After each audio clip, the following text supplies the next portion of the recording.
छोटी छोटी चीज़ें बता देता हूँ, देखो फिर क्वेश्चन देता हूँ, तुम्हें करना उसको। पहले है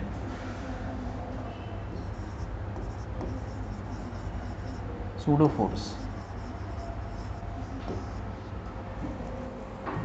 तो पहले ये समझो कि जो न्यूटन लॉज लगते हैं वो कहाँ से लगते हैं?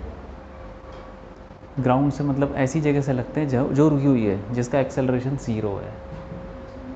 न्यूटन लॉज कहाँ से लगते हैं? कहाँ से मतलब जैसे तुम बोलते ना इस पर फोर्स लग रहा है, इसका एक्सेलरेशन ये, इसकी वेलोसिटी है, तुम खड़े होकर देख रहे हो ना कहीं, तो वो फ्रेम बोलते हैं उसको। जहाँ तुम खड़े होकर देखते हो वो फ्रेम हो गया। जैसे मान लो ग्राउंड का फ्रेम, गाड़ी पे खड़े होकर तो गाड़ी का फ्रेम हो गया, ठीक है। तो कौन से फ्रेम से लगते हैं? ऐसे फ्रेम से लगते हैं जिसका एक्सेलरेशन 0 है, जिसका कोई एक्सेलरेशन नहीं है, ठीक है, मतलब फोर्स ही नहीं लग रहा उस पर। ऐसा फ्रेम जिस पे फोर्स ही नहीं लग रहा हो। तो न्यूटन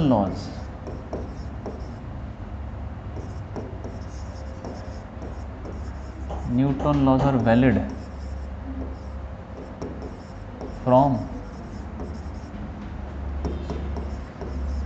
इनर्शियल फ्रेम।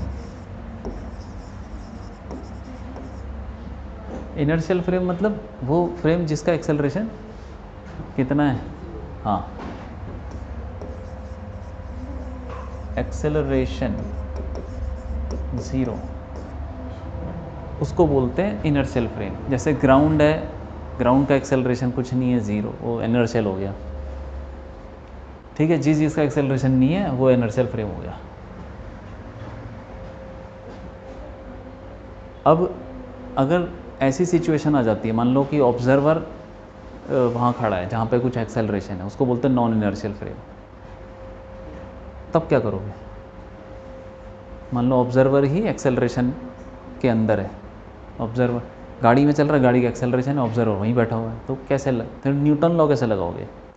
तो न्यूटन लॉ लगाने के लिए फिर हमें सूडो फोर्स का इस्तेमाल करना पड़ता है, ठीक है। To apply Newton laws from कहाँ से? Non inertial frame.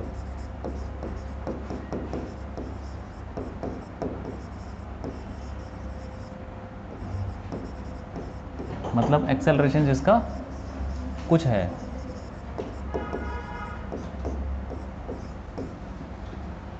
Newton law लगाना है नॉन इनर्शियल फ्रेम से, तो हमें क्या करना पड़ेगा? We must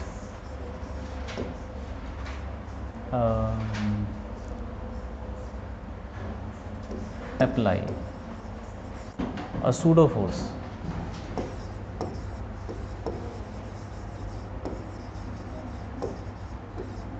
on the system. System मतलब जो भी तुम देख रहे हो कि ये बॉडी, जिस बॉडी को एनालाइज कर रहे हो, उसके ऊपर क्या लगाना पड़ेगा? Pseudo force. उसके बाद फिर तुम ऐसे समझ लो कि नॉर्मल तरीके से ऐसे समझ लो, जैसे रिलेटिव में होता है ना, इसके रिलेटिव, तो हम नॉन इनर्शियल फ्रेम के रिलेटिव में अगर लगाना चाहते हैं न्यूटन लॉ, तो हम लगाएंगे सूडो फोर्स पहले, ठीक है। एग्जाम्पल ही दे दूँगा, कोई बड़ी बात नहीं है। देखो और कैसे लगता है सूडो फोर्स?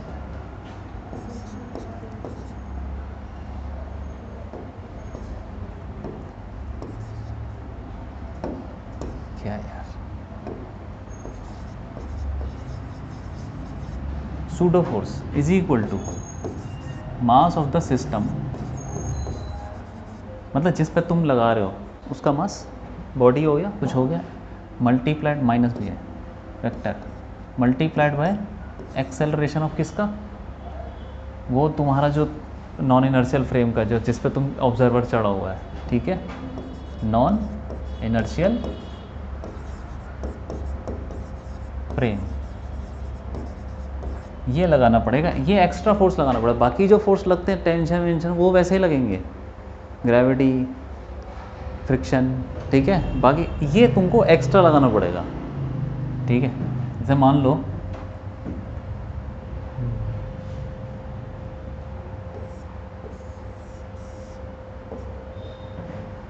ये एक लिफ्ट मान लो, ठीक है, इसके अंदर एक बॉडी रखी हुई है और तुम भी यहीं खड़े हो, तुम अंदर खड़े हो, ऑब्जर्वर अंदर है, लिफ्ट चल रही है किसी एक्सेलरेशन से a, ठीक है, ऊपर, इसका मास m ले लो, तुम हो अंदर, अब तुम भी तो एक्सेलरेशन में हो, इसका मतलब तुम किस फ्रेम में, नॉन इनर्शियल फ्रेम में हो, तो तुमको इसको एनालाइज करना है, न्यूटन लॉज लगाने, तो ऐसे तो लगेगा नहीं, तो कैसे लगेगा, इस पर पहले सूडो फोर्स भी लगानी पड़ेगी क्योंकि तुम नॉन इनर्शियल फ्रेम पे। कैसे लगेगी सूडो फोर्स, क्या बोला उसने, मास ऑफ द सिस्टम, किसको एनालाइज कर रहे हो, ये वाला मास हो गया, multiplied by acceleration m into a, लेकिन लगा हुआ माइनस, माइनस मतलब ये बता रहा है कि क्या है भाई, डायरेक्शन है वो, जिस डायरेक्शन में, देखो फोर्स किधर लगेगा, इस एक्सेलरेशन के ऑपोजिट, क्योंकि वेक्टर दोनों ये नेगेटिव हो गए ना ऐसे करके, तो a इज इक्वल टू, जैसे होता a is equal to minus b, तो a और माइनस बी की डायरेक्शन ऑपोजिट हो जाती है, सूडो फोर्स और acceleration of non inertial frame की डायरेक्शन ऑपोजिट, तो वो ऊपर है, एक्सेलरेशन ऊपर है, तो इस पे जो सूडो फोर्स लगो कहाँ लगेगा, नीचे लग जाएगा, तो उस पर नीचे लगा दो भाई, तो ये हो गया m इंटू ए। अब माइनस नहीं लगाना क्योंकि माइनस तो डायरेक्शन बताता है, मैग्नीट्यूड है वो, नीचे माइनस का मतलब ऑपोजिट, और हमने लगा दिया ऑपोजिट, और m ए हो गया मैग्नीट्यूड, ठीक है। अब बाकी जो लगते हैं वैसे ही लगाओ, कैसे, mg लग रहा है, रिएक्शन लग रहा है, ये ठीक है, और इसको क्या लगेगा, अब ये तुम समझ लो कि ये रुक गया सिस्टम, जिस सिस्टम में ऑब्जर्वर जिस फ्रेम पे ऑब्जर्वर है वो रुक चुका, जैसे रिलेटिव में होता है, तो रुक गया, अब तुम नॉर्मल लगाओ, जैसे लिफ्ट मान लो रुकी हुई है, तो अब लगाओ उस पर फोर्स, रुकी हुई तो डब्बा भी रुका हुआ है, डब्बा रुका हुआ है तो नेट फोर्स 0, तो R इज इक्वल टू क्या हो जाएगा, m a plus m g, ठीक है भाई, समझ में आया, आगे समझ में, बहुत छोटी चीज़ है ये, ठीक है, लिख लो।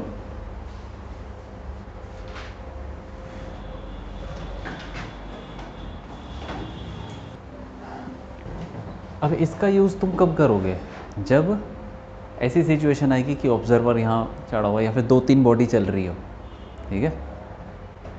देखो एग्जांपल करते हैं, चलो क्वेश्चन करते हैं, तुम करो क्वेश्चन।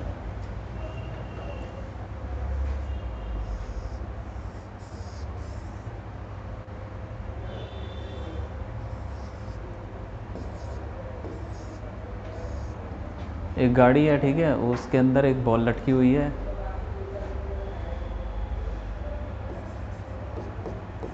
एक किलो की बॉल है, उसकी रस्सी की लेंथ ले लो चलो 1 मीटर, 1 मीटर की रस्सी है।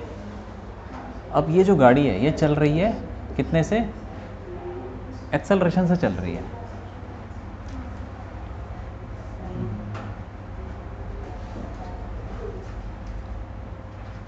दो, ठीक है, 2, जी की वैल्यू 10 ले लेना अगर चाहिए होगी, 2 से भाग रहा है। अब तुम्हें बताना है कि ये जो रस्सी है ये सीधी रहेगी क्या या टेढ़ी हो जाएगी, टेढ़ी हो जाएगी, तो उसका एंगल बताना है कि कितनी टेढ़ी होगी, ठीक है,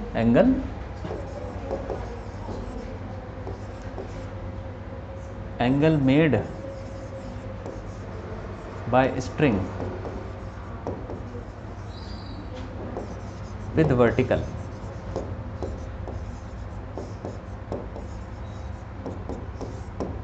ठीक है, एक तो ये हो गया,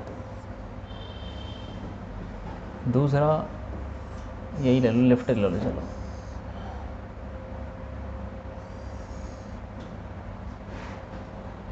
लिफ्ट में ऐसा सरफेस है, लिफ्ट के अंदर ऐसा मान लो सरफेस,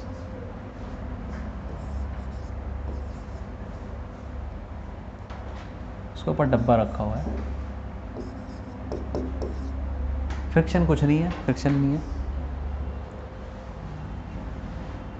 मास m ले लो,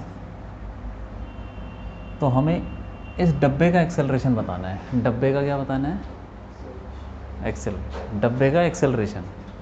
ये लिफ्ट ऊपर जा रही है और इसके अंदर एक सरफेस है और उसके ऊपर डब्बा छोड़ दिया हमने, रिलीज्ड, तो उसका एक्सेलरेशन बताना है। एक्सेलरेशन किसके रिस्पेक्ट में? हाँ चलो लिफ्ट के रिस्पेक्ट में। Find acceleration of block with respect to lift. ठीक है, ये हो गया। एक और बताता हूँ।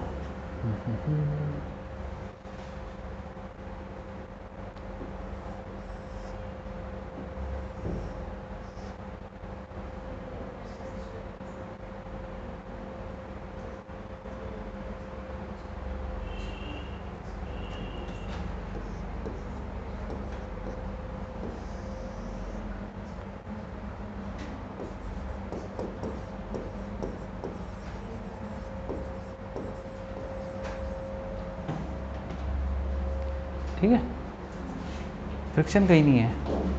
तो एक ट्रायंगल वेज, इसके ऊपर डब्बा है,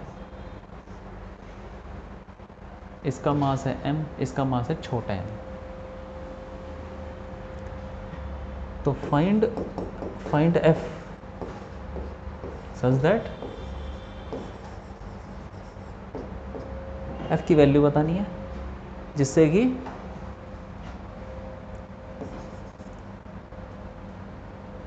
m and m move together. मतलब इससे लिखो उसको,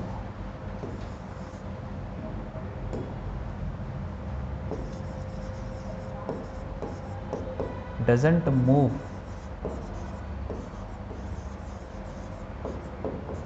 relative to m। ठीक है, समझ में आ गया? मतलब कितना फोर्स लगाए कि ये दोनों साथ में चलते रहे, जो जहाँ पर है वहीं पर है इसके रिस्पेक्ट में, ये ऐसे चलता रहे, मतलब ऐसे ना फिसले, इसके रिस्पेक्ट में रुका रहे। ठीक है,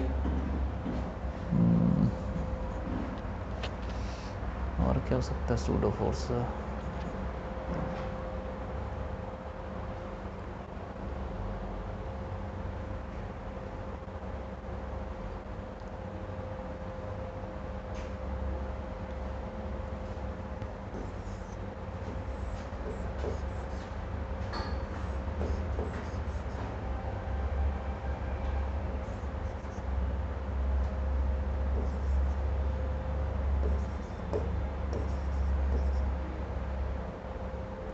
पुली के ऊपर धागा लटका के दो मास ऐसे लटका दिए, पुली को ही ऊपर ले जा रहे हैं, तो फिर एक्सेलरेशन बता दो दोनों का विद रिस्पेक्ट टू ग्राउंड। ठीक है, फाइंड एक्सेलरेशन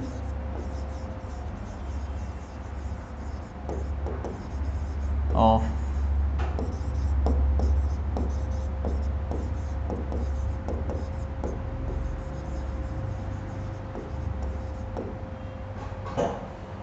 करो, चारों करो तो समझ जाओगे तुम फिर इस पूरे को सूडो फोर्स। देखो इसमें क्या, ये हो गया, जब ये गाड़ी आगे जाएगी तो ये शायद पीछे जाएगा, इसे अंदाज़ा लगा रहे हैं, इसे पता भी कर सकते हैं। पीछे जाएगा तो ऐसा हो जाएगा, कुछ एंगल बनाएगा थीटा,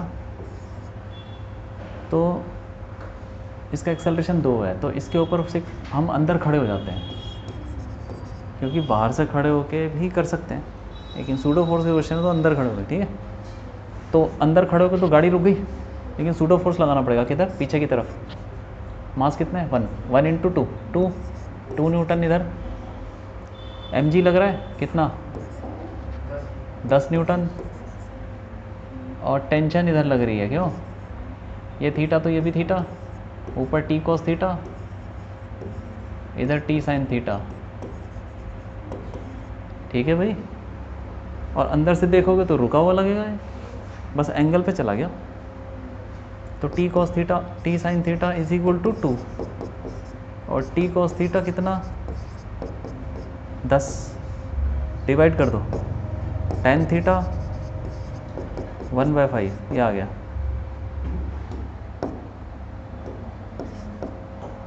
ठीक है, हाँ ये देखो कुछ भी नहीं है, अंदर खड़े हो जाओ। तो एक तो mg लग रहा होगा, दूसरा सूडो फोर्स, इसी के ऑपोजिट मास इनटू एक्सेलरेशन। अब वो दोनों फोर्स ऐड हो जाएंगे, क्यों? इनका एक कंपोनेंट इधर आएगा